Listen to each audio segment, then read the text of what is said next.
One and live. Alex, I was thinking that you probably cannot say what's your favorite football team. Because if you say, I'm a big fan of, my favorite team is, I don't know. Can you reveal it or not? UP Hour Speciale Crypto è organizzato da UP Gang e Marco Montemagno in collaborazione con Leontech. Con una diversificata gamma di oltre 800 certificati quotati in Italia, Leontech offre soluzioni di investimento adatte ad ogni risparmiatore. Visita il sito certificati.leontech.com. Esplora un universo di prodotti e seleziona quelli più adatti alle tue esigenze. Leontech, tecnologia ed innovazione al servizio del tuo portafoglio. Actually, I'm not a football fan. I'm not a sports fan. I'm a tech guy. I'm excited by the technology. So when you work with almost 100 teams in the world, you have to love everybody. So I like everybody. I love everybody. I'm agnostic. I'm neutral. I'm French, so maybe I like a little bit more some French team. But the reality is, we are really in. Me and most of our people here, we developed something very new, obviously with the fan tokens and everything. But we almost cannot attach our emotions to a team because otherwise it will not work. That's fair enough. I also was wondering, how is that possible that there are so many good tech French entrepreneurs? I remember a few years ago, I've been to Le Web. Do you remember Le Web? It was Le Blogs and then Le Web. Loic Lemeur. Yeah, he was organizing the event and I was co-hosting one year. And there were so many French great entrepreneurs. I wonder what's going on there. Is like the environment, is the culture, is the history? I guess in French we have this expression: we don't have petrol, but we have ideas. Right. So I suppose it's related to the fact that I don't know. I mean, it's a big country, a lot of arts and a lot of tech background, massive tech background, engineers, etc. So maybe we are just hungry to create stuff. I don't know. I would not know why, to be honest. And do you think there are a lot of crypto projects now in France or coming from France entrepreneurs? So I'm actually French, but I live in Malta for the last 16 years. And we have a tech office in France. But I'm not an expert at all about the French tech, as we call it, or the French landscape. But yeah, of course, there is amazing. First of all, there is actually a regulatory framework that is crypto friendly. It's expensive in terms of tax, but still there is a regulatory framework. And there is a question about there is a lot of tech company, not enough B2C businesses, I would say. There is no like French exchanges. There is no, there is one, but small one. There is no there is Solar, of course, the NFT fantasy game. But crypto businesses that are very successful globally, there is 3 or 4 for now. Hopefully there will be more. Right. Interesting. I'm sorry, Alex. I'm always curious because I live in UK for 9 years, but I see how many crypto projects now are starting off in Italy, and it's insane. It's really incredible the level of projects. Is it fake news that you started, let's say, to explore the token funds concept while you were doing a different project on online poker or online gambling? Yes. Or is it fake news or real? Fake news would probably not be the right thing. No, what happened is in 2016, we had a company called Global Poker League, GPL. And we created literally a sports league from scratch. And we have 12 teams, 12 franchises, the London Royal, the Rome Emperors, the Paris Aviators, the New York Rounders, whatever. We created 12 different teams. And we created a TV studio in US, in Las Vegas, another one in Europe. And for 1 year, we run a league. But it didn't work. It didn't work in a way that it was, we delivered, but there was not enough audience, there was not enough appetite, there was no monetization. And what happened at that time, at the end of the season, we started to think, okay, what can we do to engage our fans and to monetize them?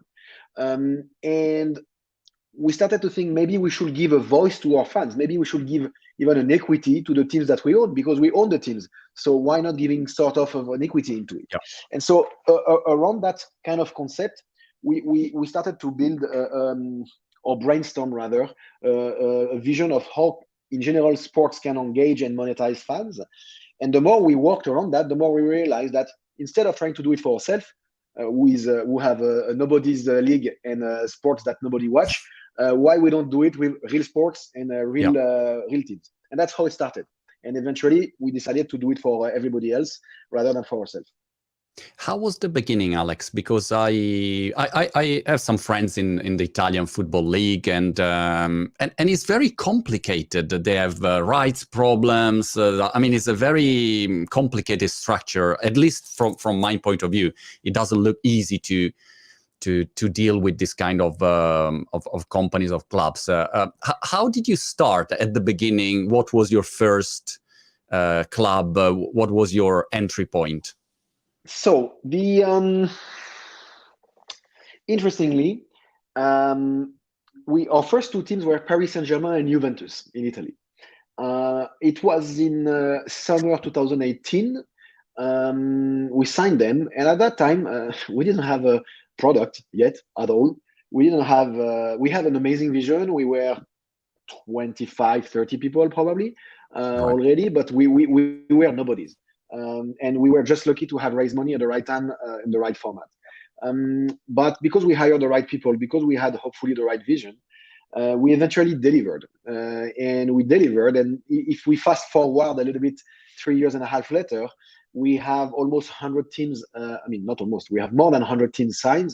We have 52 fan tokens, or 48, I don't know, but fan tokens launched. We have 50 plus soccer teams out of these 100 teams. And what happened is, most of teams usually, they sign you for the money at first. And I'm not gonna lie, of course, the first teams, they say, hey, most likely that thing is gonna fail.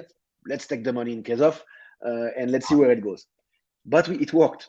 We delivered. And so then we started to grow, and now we are almost 200 people in the company, and trying to build a massive, hopefully, sports ecosystem that is backed and powered by fan tokens, but by blockchain and crypto. That's really impressive. But how did you even got in touch with? I think about Juventus. I don't know, John Elkann, or I don't know. Did you call? Did you know him? Say, look, let's do a fan token, because also they are, at least before. Now it's easy. I mean, you are already established. I mean, the concept is there. And if Juventus already did it, so the clubs follow, so it's easy. But at the beginning, I would say that often these clubs are very conservative. They pay a lot of attention to their brand, like rightfully. And maybe they were not really crypto aware, or what is a token. How did you start that conversation? So the thing is, nobody wants to be first, but nobody wants to be last. So the way we approach these clubs is the following. We think that 99% of sports fans are not in the stadium, not in the city, and sometimes not even in the country of the team they are supporting. You're probably an example. Yeah. And the question is, what can you create for a team that is valuable for a fan and scalable for a team? We believe that two things matter. Let me recenter. Two things matter a little bit. Two things matter for a fan. One is being recognized as a fan. Two is having a voice and an influence once you are being recognized.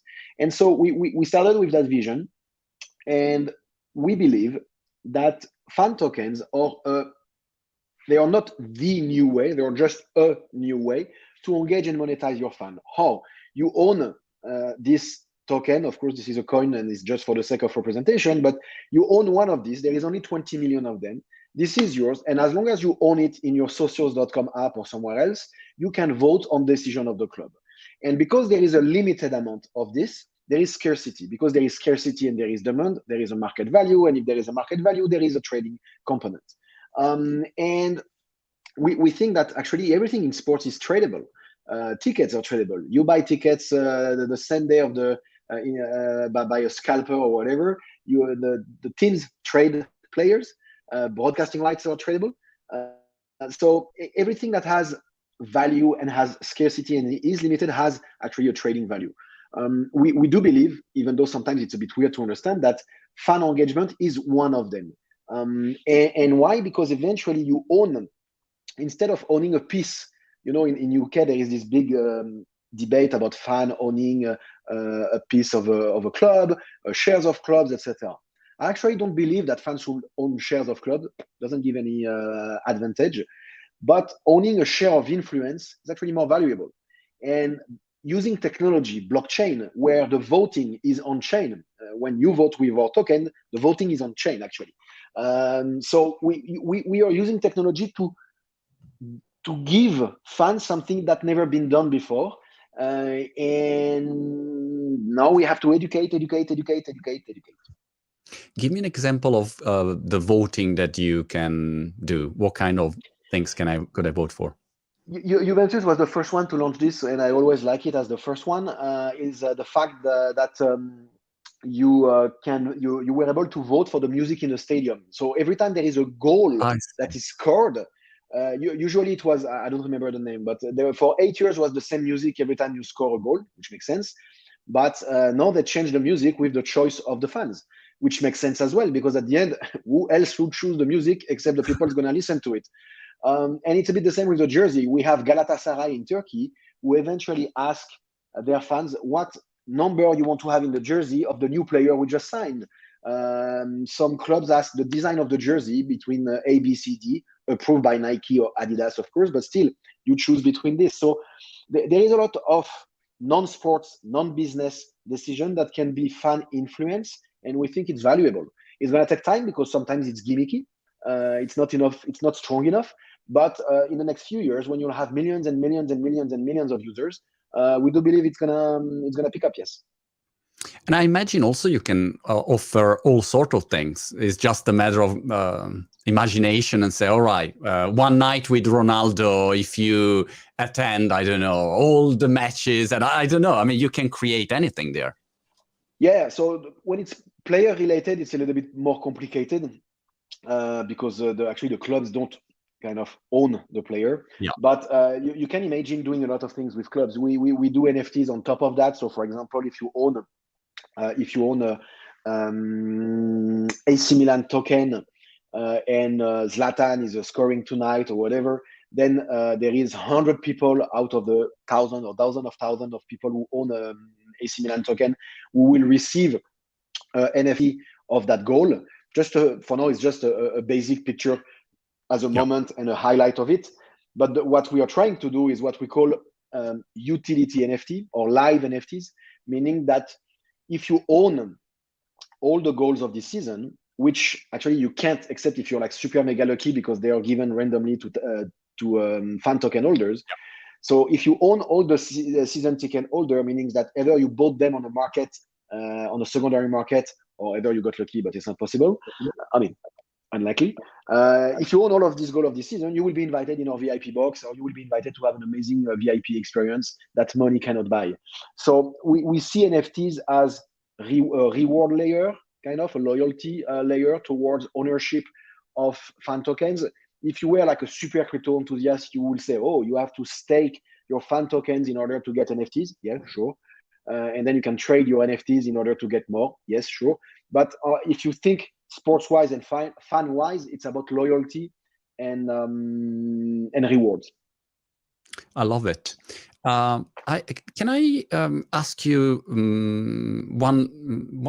one doubt that I got when I was approaching the token topic for my community? I got 3 million followers, and I thought, all right, I could launch my Monty token, and it's the same thing. It's like a team. I can launch my token.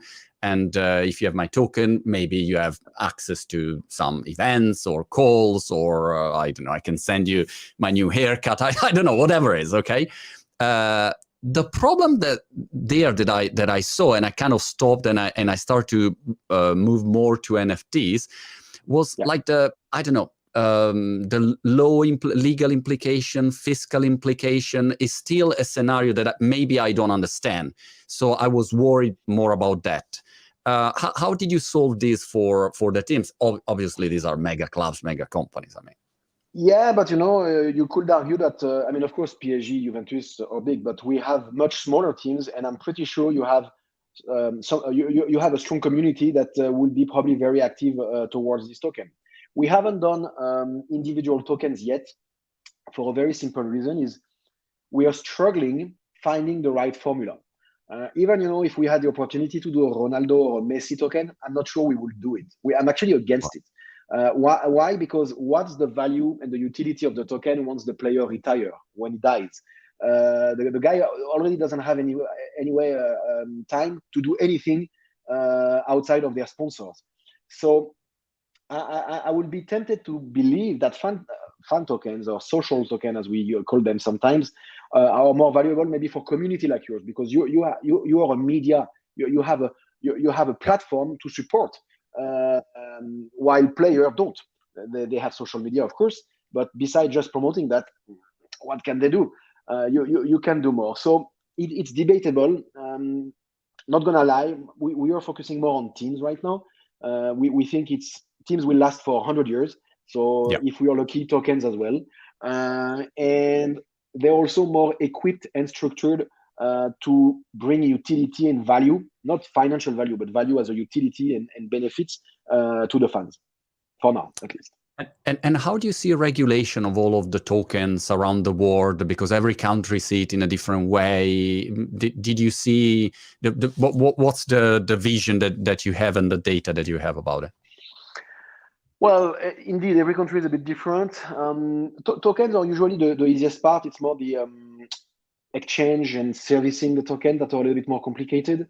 The way I see it is, I mean, we embrace regulation. Actually, we want to be regulated, because then nobody will ask us anymore, "Are you regulated?" Yeah.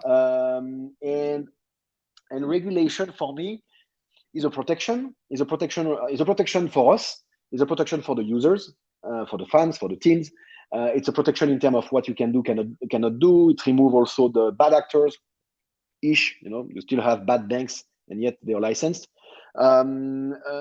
So for us, I guess we embrace it, we support it, we want it. The question is, what is regulation? Do you regulate fan engagement? Do you regulate crypto? But what does it mean regulating crypto? Does it mean that every time you spend $1, you need to do something special? I mean, there is plenty of question mark. In our case, we are super cautious, because we cannot afford to we don't have we cannot afford to fail. We don't have the right to fail. So we have to make sure that everything we do is under a regulatory framework that works, and otherwise we don't do it. That's why in US we have something very specific, and the rest of the world something different. Some countries we do not accept, obviously. And every time, for example, in Spain or in other countries where we are very active, we have even letter from the regulator confirming that our fan tokens are utility token and not securities. Not even lawyers, regulators themselves. So that's what we are pushing. It's interesting, this also debate about NFT or tokens. I saw a company that for musicians, they just got a 55 million round from Andreessen Horowitz, I think. Yeah, so yeah. And the idea is that basically they release an NFT. I'll say it in a bad way, but they release an NFT.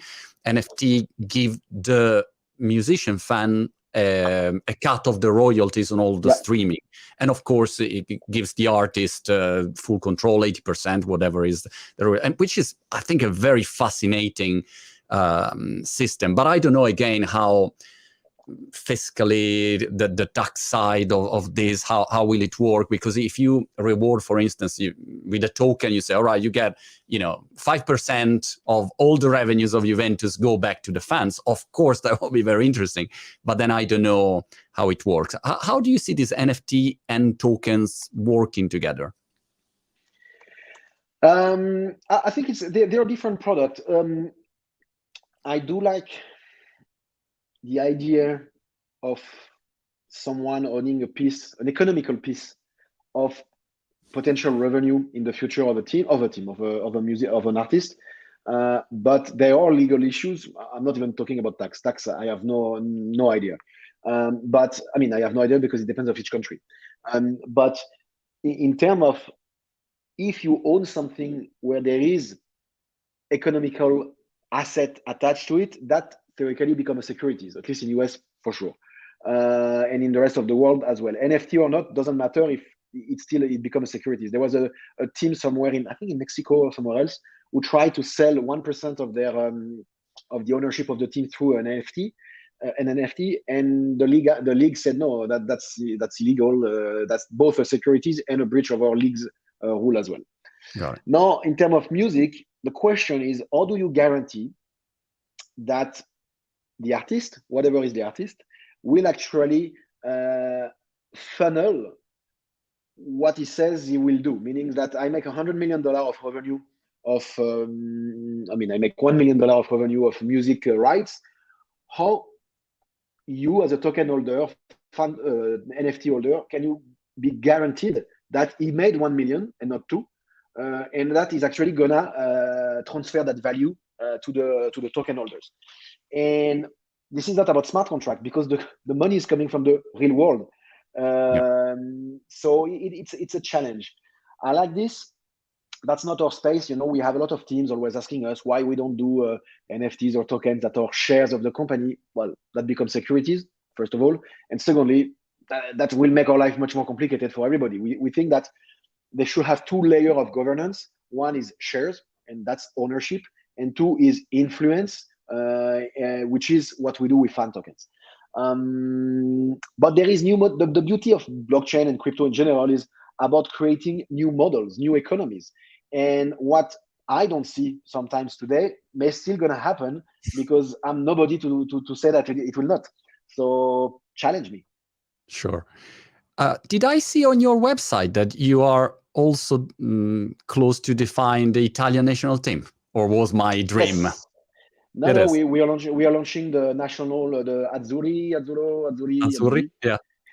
We are launching the fan token for the Italian national team. Yes. Gosh, that's big, because when you talk about the national team, it means every Italians, for instance, they watch, the national team. It's not only one city or one team. That's massive. I think we'll have a huge adoption, at least. I don't know what's your expectations. So what we've learned, what's interesting is, I can put Juventus has, to be fair, Juventus has more fans globally than the Italian team has Italian fans in Italy.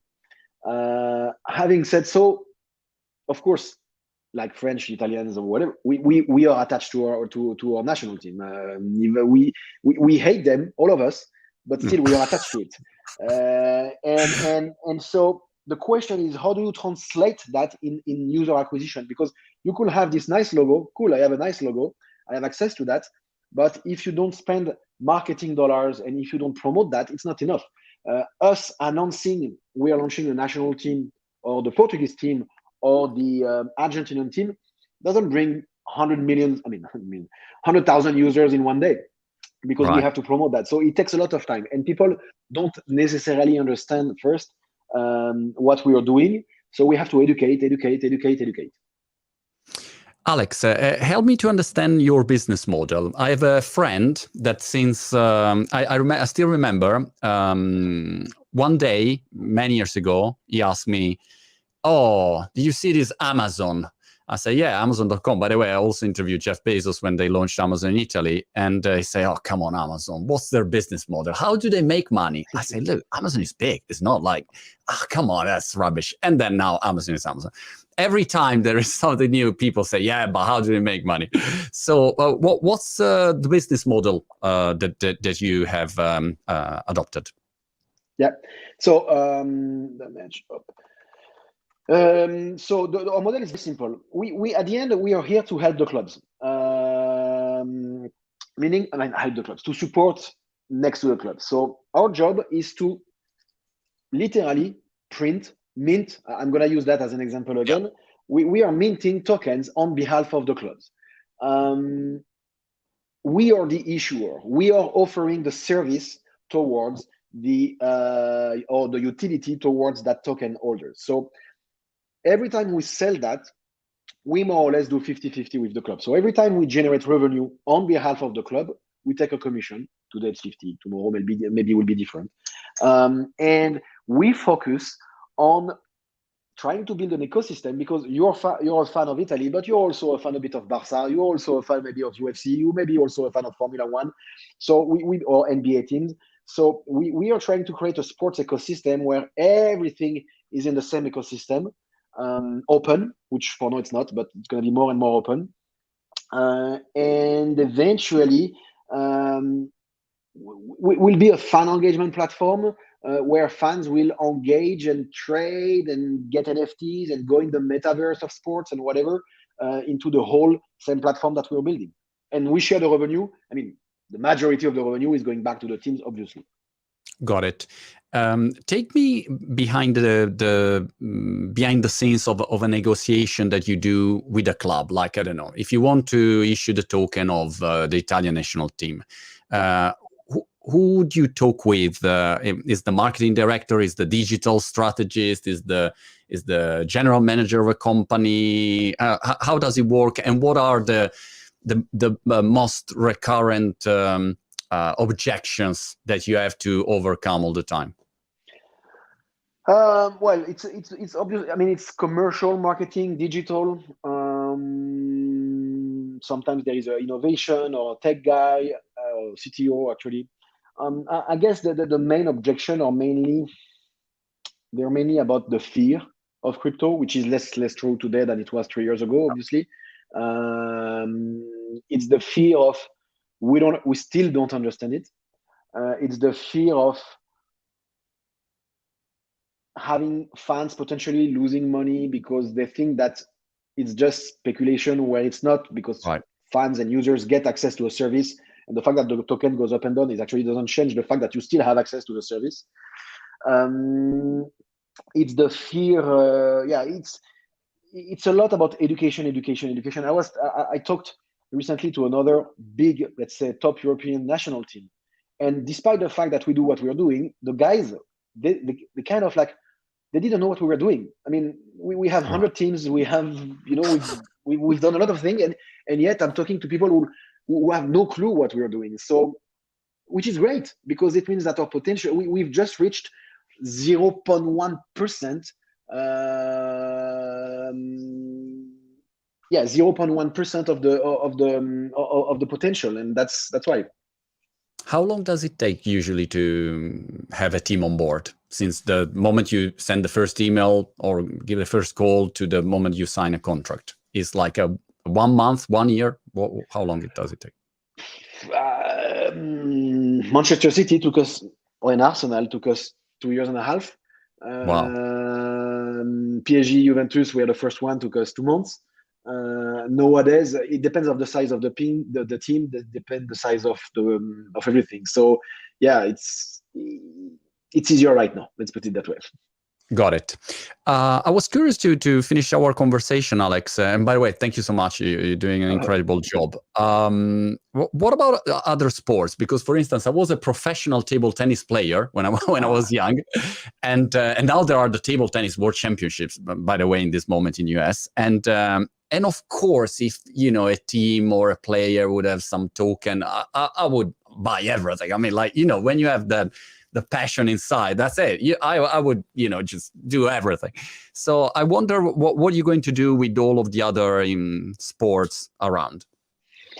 So we started with football/soccer because it's the biggest sport in the world, and we are European. Then we went into esports. We went into tennis. We work with the Davis Cup right now. We went into UFC, Formula One, NBA, NFL, NHL, etc.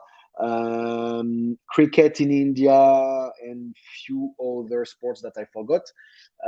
We cannot do everything at the same time because we're also constrained in terms of resources, and also obviously we focus for now mainly on mainstream sports. Who have like significant fan base that hopefully at some point we can convert 1%, 2%, 3%, 4%. And that's what we're pushing. So today in 2021 or almost 2022, the fans are not anymore fans of one team, one sport. They're fans of multiple teams and multiple sports. So that's why it's important to aggregate as many IPs and many partners on the same ecosystem. UFC is massive, but Yes. Dana White, by the way. But in I don't think it's an easy negotiation with I Dana look White. like Dana White. Every time I go to Las Vegas, people say I look like Dana White. I think it's a tough negotiator, Dana White. I don't know. You know more than me. I didn't work with him. It was his team anyway. All right, because in that case, it's a single sport, so it's not a team sport. So I wonder Yes. how you deal with single sport or team sports. So here was interesting because it's indeed a single sport and it's actually a league, sort of. So